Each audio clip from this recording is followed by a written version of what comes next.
berburu hewan pakai senjata api, kibah hukum. Fatwa daripada para ulama-ulama tidak boleh.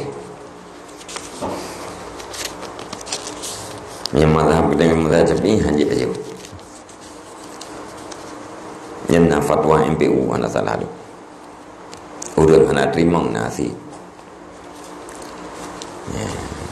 Kemudian namanya mazhab Malik, yang tu jentai lomba gure-gure lagi.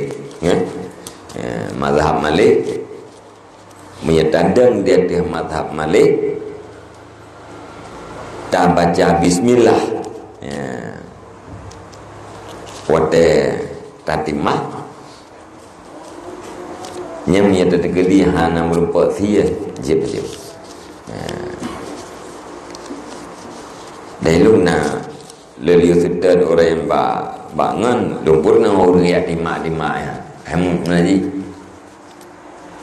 ada hana tak pernah mana di baju tu kan nedang kenoi mana nedang mazhab Malik nekun bismillah waten lima yang lama mazhab kita yang hanjir kebanyakan anak budenya kan benda tajam ngapui kan